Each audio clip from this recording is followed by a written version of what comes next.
adúpẹ́ fọlọ́run ọba mi òkè pé a dá ọjọ́ pé a dá ìgbà kò ọ̀pọ̀lọpọ̀ ní àjọsùn lánàá àmọ́ tí wọ́n ti di ẹni àgbégbìn lénìí àfi yọ̀ wọ́n àfi ń gbé orúkọ wọ Olúwa ọba gíga ọba mímọ́ àfi ń gbé ìga ni kábíyèsí Elédùmarè ọba àjíkí ọba àjíkẹ́ alèwí lè ṣe alèṣe lè wí àtẹrẹrẹ kárí ayé bàbá gbogbo bàbá pátápátá kábíyèsí Elédùmarè ìbà yín ètò yín ètò tẹ́ ẹ fọwọ́ sí ẹ máa wò pé ọ̀njẹ kan bẹ̀rẹ̀ ètò yìí òun náà mo tún gbé wá fún yín lénìí ètò wo là ń perí bí ìṣe ètò gbajúmọ̀ Adédoyin Kúkọ̀yí olólùfẹ́ yín àyànfẹ́ yín ọmọ yín lórúkọ tèmi èmi lọmọ olómi méjì ọmọ atẹ̀kànmọ́lẹ́pọ̀ kan ìkan mímu ìka ìmọ̀ ọmọ aládé mẹ́rìndínlógún bẹ́ẹ̀mi lọmọ àròbí ọmọ àtòrì àlejò wa lórí ètò lénìí ògbóǹtarìgì òṣèré ni wọ́n kíra wọn sí ọ̀nà méjì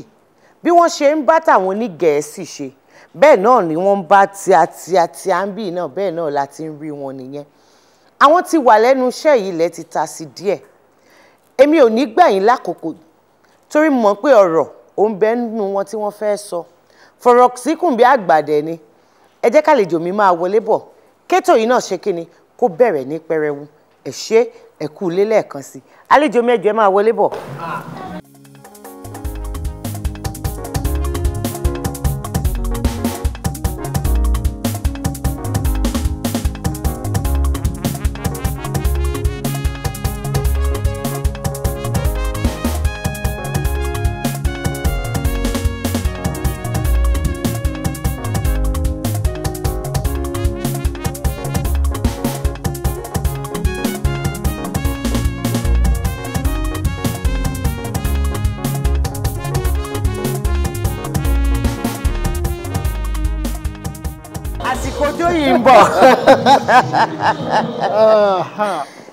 Ẹ káàbọ̀ sórí ètò gbajúmọ̀ ṣàlàáfíà ni àlàáfíà làwà ẹ ṣé ó mà tójọ́ mẹ́ta ọjọ́ kan pẹ̀lú àwọn ará ilé ńkọ́ àlàáfíà gbogbo wa iṣẹ́ náà ńkọ́ adúpẹ́ fọ́lọ́run adúpẹ́ lọ́wọ́ Ọlọ́run ẹ dárúkọ yín fún àwọn olólùfẹ́ yín tí wọ́n ń wò yín lọ́wọ́lọ́wọ́ báyìí lé. ẹ ṣé gan orúkọ mi ni Francis Onwoche. Francis Onwoche ọmọ ìlú wo gan ni bàbá wa Francis. Èkó yìí la bí mi sí àmọ́ ọmọ Delta ni mí Delta bàbá mi àti ìyá mi Delta ni wá. ni wọ́n ti wá àmọ́ Èkó ni wọ́n bí ẹ̀yin gangan sí apá abúlé kò. Ìdí òru. ẹ sọ fún àwọn olólùfẹ́ yín lé bí kékeré yín ṣe lọ àwọn iléèwé wo gan lẹ lọ. Okay. Mo kọ́kọ́ bẹ̀rẹ̀ láti primary school tó wà ní Ìdí-Òro local authority primary school ó wà lẹ́gbẹ̀ẹ́ Jebako cinema. Mo tún gbàtà kúrò ńbẹ̀ a wá lọ sí Army Children's School ní Ọ̀jọ́ torí àwọn òbí mi kó kúrò ní Mushin a kó lọ sí Orílẹ̀-Gànmú láti bẹ̀yẹn láti lọ sí Army Children's School so mo parí primary school níbẹ̀ mo wá lọ sí Àwórì Ajẹ́rọ̀mí Grammar School ní Agbójú ìyẹn ò jìnnà sí Festac. So lẹ́yìn ìgbà yẹn a ṣiṣẹ́ díẹ̀ a tún lọ sí Federal School of Surveying pẹ̀lú scholarship federal government. And then postgraduate studies, London International Film School ní London, and then Dutch Welle Television Training Center ní Germany. A tún ṣe díẹ̀ ní Southern Illinois University ní Chicago. So, well, basically. Gbogbo ìrìn àjò yẹn ó ṣe bí ẹni wọ inú ara wọn. Èyí tèmi tí ẹ fẹ́ mọ̀ gan-an ni báwo ni ìrìn àjò tíátà báwo ló ṣe bẹ̀rẹ̀? Ṣé pé bóyá àwọn bàbá àbí ìyá ṣé onítíátà ni wọ́n ni àbí ẹ̀yin kàn rò lọ́kàn yín pé mo nífẹ̀ẹ́ sí iṣẹ́ yìí mo fẹ́ bẹ́ẹ̀ sì ń ṣe? Okay, nígbà tí mo wà ní secondary school, mo wà active ní Literary and Debating Society, so a máa ń ṣeré díẹ̀díẹ̀ ní secondary school. Then bàbá mi encourage mi gan torí wọ́n wà very interested in literature, so even ní kékeré mo like literature and I read a lot, so mo mọ̀ ń pa gbogbo drama àwọn Nàìjíríà àti Shakespeare àti gbogbo nǹkan àti tòkè òkun lọ́hùn. So lẹ́yìn ìgbà yẹn àwa bẹ̀rẹ̀ mo pàdé àwọn tó ń pè ní Anansa Playhouse ní National Theatre. Níbẹ̀ ni my relationship ti bẹ̀rẹ̀ pẹ̀lú theatre. So a ṣe eré mélòó kan díẹ̀, you know, and then television tún wá nígbà yẹn, a tún ṣe television díẹ̀díẹ̀, Ripples, Checkmate, and then Nollywood wá bẹ̀rẹ̀. So I can say a foundation member Nollywood ni mí. So yeah, I mean basically that's my. Ó ti tó bí ọdún mélòó tẹ́ ti bẹ̀rẹ̀ iṣẹ́ tíátà yìí?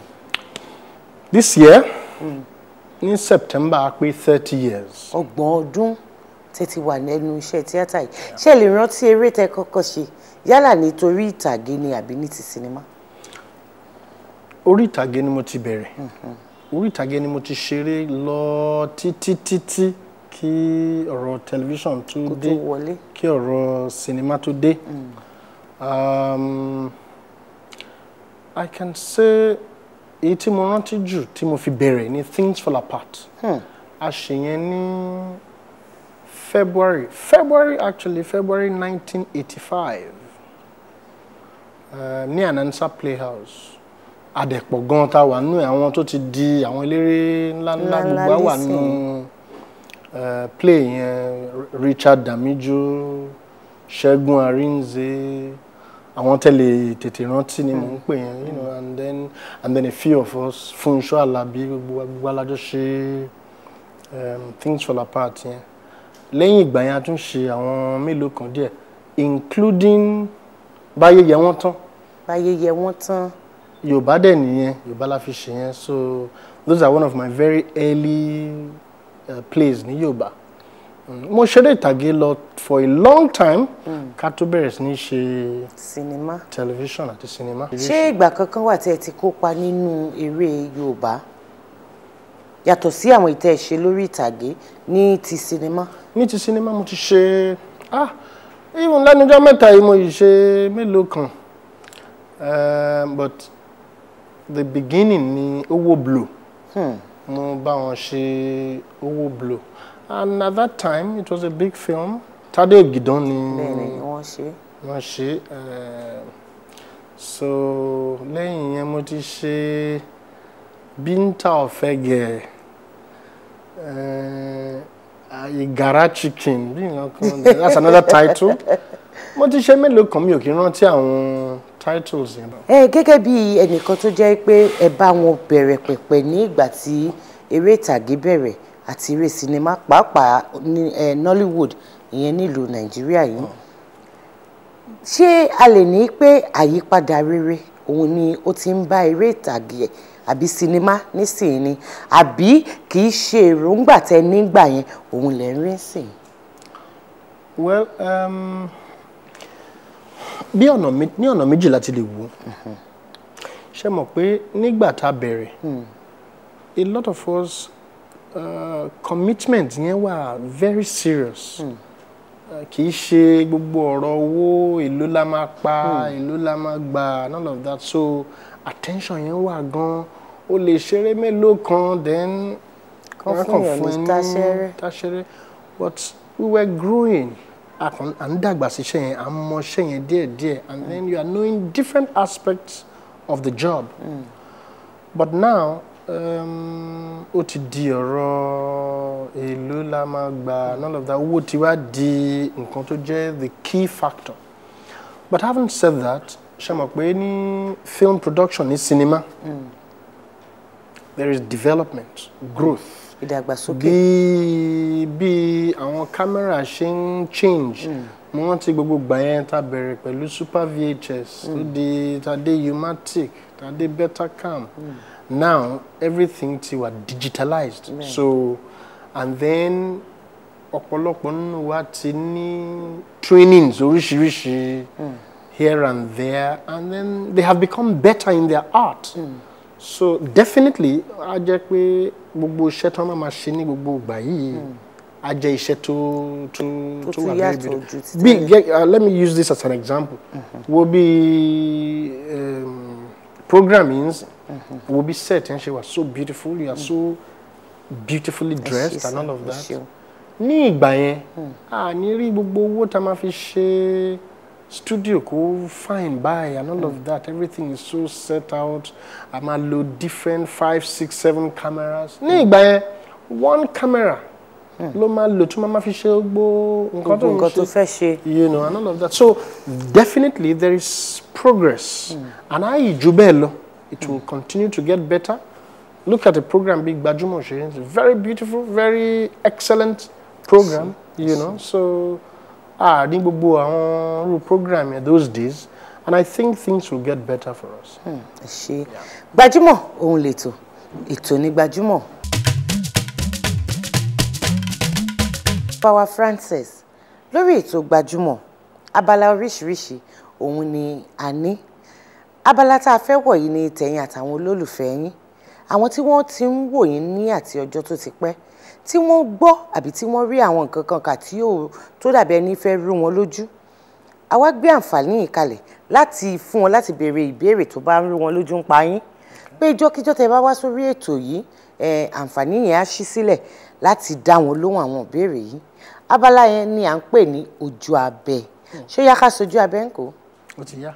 Ẹ ṣé. Orúkọ mi ni Victoria. Area Ojú Ẹlẹ́gba la wà ní Surulere. Mo kàn fẹ́ béèrè pé kí ló dé tí jó pé tó jẹ́ wípé Francis Oweche soap opera nìkan ló máa ń ṣe, kí ló dé tí kò ń ṣe àwọn other movies tó jẹ́ pé soap opera nípa máa ń like àwọn operas, àwọn soap operas tó máa ń ṣe, but àyè máa like ẹ̀ tábà lè máa rí nínú àwọn other movies náà, kò ń ṣe nínú soap opera nìkan. So ẹ jọ̀ọ́ a fẹ́ ké ẹ bá wa sọ fún kẹ́dẹ̀ bá wa gbé kẹ́ máa bá wa gbé sí àwọn movies gan tó pé àwa jẹ́ bí fans ẹ̀ lẹ́kọ̀ọ́ ń bì báyìí.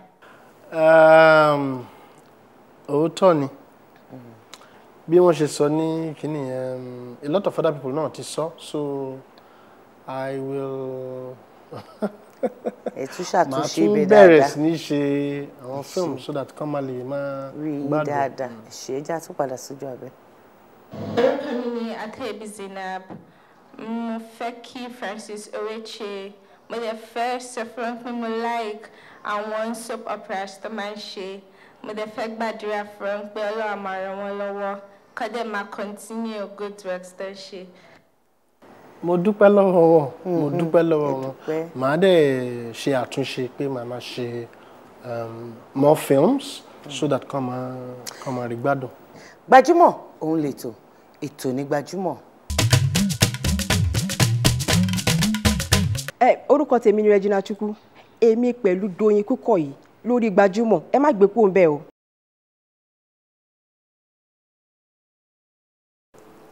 Bàbá wa Francis, ní orí ètò yìí abala oríṣiríṣi ni ó wà ńbẹ̀. Tẹ̀yin àtàwọn olólùfẹ́ yín òun la parí nísìnyí. Èyí tá a fẹ́ wá wọ̀ yìí kò síbi tẹ́ ẹ fẹ́ gbé wọ̀ nítorí pé kíni fúnra ara yín lẹ sọ pé ìlú Èkó ìná bí yín sí. èdè Yorùbá ó dẹ̀ dán mọ́rán lẹ́nu yín bó tilẹ̀ jẹ́ pé Gẹ̀ẹ́sì ń wọnú ẹ̀ lóòrèkóòrè àmọ́ Yorùbá yín sì dán dáadáa. Ìdí nìyí tá a fẹ́ fi gbé abala yìí tá a fẹ́ fi gbé jáde ní ìsìn. Ká ní pé bóyá Gẹ̀ẹ́sì lẹ ti ń sọ mi ìbá ní bóyá ká tí ẹ fò àmọ́ Ọlọ́run ti mú yín àní fò. A lè fò o. Àní fò. Abala yìí là ń pè ní ṣòláyà. Máa ń bi gbogbo àwọn àlejò wa léèrè màá ní ṣé ẹ láyà. Kò séwu. Kò séwu. Bàbá ní kò séwu lóko àfi kíní gìrì àparò. Nínú ṣùkú tó wà ní iwájú èmi àti ìbéèrè 10 ọ̀tọ̀ọ̀tọ̀ ló wà ńbẹ̀. Ẹ jẹ́ kọ́kàn yín balẹ̀ 3 péré lẹ láǹfààní àti dáhùn. Olúwa ṣeun. Ṣé rí ìbéèrè 3 tẹ́ ẹ bá mú èmi á bi ẹ dẹ̀ dáhùn olólùfẹ́ yín lóhùn lé ṣóyá. Ó ti yá. Ẹ ṣé.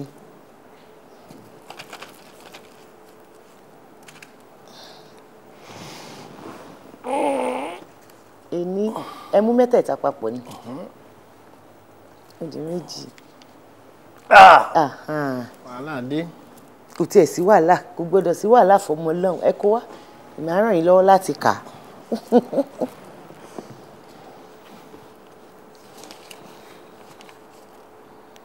Ìbéèrè 6 tó jẹ́ àkọ́kọ́ tí máa bi yín kí ni à ń pè ní ẹ̀mù lára iṣu ègbodò? Ẹ tún sọ. Kí ni à ń pè ní ẹ̀mù lára iṣu ègbodò? Ẹ ṣàmọ̀ iṣu ègbodò. Iṣu ègbodò. Ọmọ iṣu ègbodò èwo ni ẹ̀mù nínú ẹ̀? Òun náà ni ìbéèrè tí mo bí. Ẹ jẹ́ kí n fò yẹn. Ẹ mọ̀ ìdí iṣu tí ò gbó dáadáa òun ni wọ́n ń pè ní ẹ̀mù.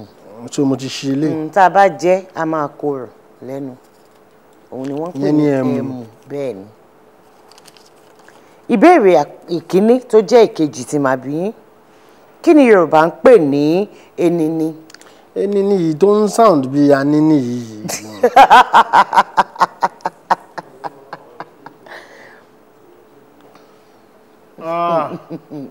Wàhálà dé o. Enini mi ò mọ̀. Enini ṣe ìrì tó sẹ̀ sí ara ewéko lóru mọ́jú òun ni wọ́n ń pè tí ẹ bá jí ẹ mọ̀ kí bí máa ṣe bí omi lára ewé. Kò tiẹ̀ sí bí mo ṣe lè mọ̀. Kí ló dé tẹ́ ẹ lè mọ̀? Mi ò mọ̀. Ẹ lóko rárá. Oko kẹ̀ aná bí mi sí Èkó. Ẹ bá lọ ṣiṣẹ́ tíátà láwọn òòlù tẹ máa ń lọ ńkọ́ ẹ bẹ́ẹ̀ mọ́ ń ṣiṣẹ́ lóko kò síbi tẹ́ ẹ fẹ́ gbé gbà. Ìbéèrè 3 tó jẹ́ ìkẹta tí máa bí yín ẹ̀yà Yorùbá wo ni kì í sọ ọmọ wọn ní Òjó? Sáwọn Oǹdó kọ́ ni. Ó dẹ̀ yẹ kẹ́ mọ̀ àwọn kan máa ní kẹ́m ṣe níbẹ̀ yẹn. Ìjẹ̀bú. Èmi náà ní ìbéèrè fún yín. Ó yẹ jẹ́ ń gbọ́. Ṣé bí ẹ̀yin Yorùbá náà lè máa ní tí ò bá nídìí obìnrin ò jẹ́ kúmólú? Bẹ́ẹ̀ni. Kí ni ìdí tí obìnrin ò kì í ṣe ń jẹ́ kúmólú yẹn? Ẹ ṣé a jẹ́ pé ikú ti pa gbogbo àwọn akọni tó wà nílé wọn òun ni ìdí nìyẹn tó wá fi máa jẹ́ pé obìnrin á jáde ta ní pé òun olú ilé. Ìdí ẹ̀ nìyẹn. Bẹ́ẹ̀ni. So kí ni price ti máa fún yín? Ìyẹn ló yẹ kẹ́mi ti béèrè kí n tó dáhùn béèrè yín a máa dúpẹ́ pé ẹ béèrè àdẹ̀rí dáhùn. Bí mo ṣe sọ lẹ́ẹ̀kan ìdí tá a fi gbé abala yìí kalẹ̀ kì í ṣe pé a fẹ́ mọ ẹni tó gbọ́ Yorùbá jù àbí a fẹ́ eléyìí gbà eléyìí ṣì bí kò ṣe pé ká fi máa dára wa lẹ́kọ̀ọ́ ká bàa lè má gbàgbé àṣà ìṣe àti èdè wa ìyẹn èdè Yorùbá. Ẹ̀yin náà ìkóná bí yín sí èdè tó dùn lẹ́nu yín dáadáa ni tó wá dijọ́ kankan ní ṣé o mọ báyìí kan ní mi ì dẹ̀ mọ́ o báwo ni ó ṣe rí lójú tiyín náà. Ó ti dà bẹ́ẹ̀ mo ti mọ̀ báyìí náà so ní ọjọ́ míì tán bá bí yín mo ti kọ́ ilé náà ẹ ṣé so mo dúpẹ́ lọ́dọ̀ Gbajúmọ̀. Ẹ ṣé Gbajúmọ̀ lẹ́tọ̀ ètò ní Gbajúmọ̀ abala tá a fẹ́ wọ̀ yìí a ti fẹ́ máa dàbí ẹni pé a fẹ́ máa dágbére àmọ́ èmi yìí jẹ́ kí gbogbo àwọn àlejò tèmi lọ tí wọn ò bá kópa nínú abala yìí abala Gbajúmọ̀ ń jó ni ẹ bá ń gbóhùn sókè ẹ jẹ́ a jó pẹ̀lú àlejò mi. Ijó.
adúpẹ́ lọ́dọ̀ Ọlọ́run ẹ pẹ̀lẹ́ ẹ káàtàárọ̀ ẹ ṣé ijó tá a jó tán nísìnyí talent tó kọ. gbogbo èèyàn ló mọ̀ Shina Peters. Sir Shina Peters. ẹ dákẹ́ rumors ẹ lọ gbẹ́nu dákẹ́ àsìkò ló tó. ìràwọ̀ lágbà. kí ni wọ́n pe àkọlé àwo yẹn. gbogbo àwọn èèyàn náà ló yẹ kó mọ̀. ṣé ace kan ni or something. There was one that is ace. ẹyẹ kan ni kẹ́ ẹ dárúkọ fún mi. ẹ dákẹ́ rumors ẹ lọ gbẹ́nu dákẹ́ àsìkò ló. mo mọrin yẹn ṣá. ẹ dẹ̀ ti gbà á. èsì náà ni. èsì náà ni. ó ti fẹ́ máa jẹ́ kí n máa ṣe àwọn kìíní yìí. ó ń láti dá yín lójú. ìgbà tẹ́ ní ẹ ṣé kì í ṣe ẹ kàn sọ fún mi èsì ni ẹ gbà á kò sí jà. kí n wá jó gbogbo jó ìtàn kí n má mọ. kẹ wá mọ àwọn àkọlé tó tẹjọ ó máa burú díẹ̀. láti ọ̀dọ̀ olóòtú àgbà iléeṣẹ́ Gbajúmọ̀ àti gbogbo àwa tá a péjú tá a jọ ń ṣiṣẹ́ níbí a ní ká fún yín lẹ́bùn yìí nínú ẹ̀bùn wá fún àwọn màmá wa ńlé nìyẹn gèlè láti iléeṣẹ́ Mojola Olúwa Ventures ẹ̀bùn tún wá láti iléeṣẹ́ Àjọkẹ́ Textiles oríṣiríṣi nǹkan ní bẹ́ẹ̀nbẹ́ẹ̀ ẹ̀bùn tún wá láti iléeṣẹ́ Dúpẹ́ Cosmetics bẹ́ẹ̀ ni tí gbogbo àwọn èèyàn mọ̀ sí Alájà Shine ẹ dúpẹ́ lọ́wọ́ wọn kẹ́dẹ̀ dágbére fáwọn olólùfẹ́ yín lé. gbogbo àwọn tí wọ́n fún wa ní ẹ̀bùn yìí Alájà Shine àti àwọn yòókù mo dúpẹ́ lọ́wọ́ yín àní ẹ ṣé iléeṣẹ́ yín ò ní jóná ọwọ́ yín á máa ròkè ẹ ṣé gan-an àti gbogbo àwọn tó listen sí program yìí àti gbọ́ gbogbo mẹ́sẹ̀gì yín so wa ní ẹ ṣé àwa náà á wo gbogbo nǹkan tẹ́ sọ adé ṣe àtúnṣe ẹ ṣé gan. ẹ ṣé gbogbo ẹ̀yin olólùfẹ́ ètò Gbajúmọ̀ ilé tiwa tó lọ báyìí ayọ̀ àti ìdùnnú àti àlàáfíà tí mo fẹ́ fi yín sí pẹ̀lú àṣẹ lọ́wọ́ Elédùmarè òun náà ni màá tún bá yín ní ọjọ́ mi ọjọ́ rẹ tí n bá tún mú ètò yìí wá fún yín Adédoyin Kúkọ̀yí mo ń fi àsìkò yìí dágbére fún yín pé láyọ̀.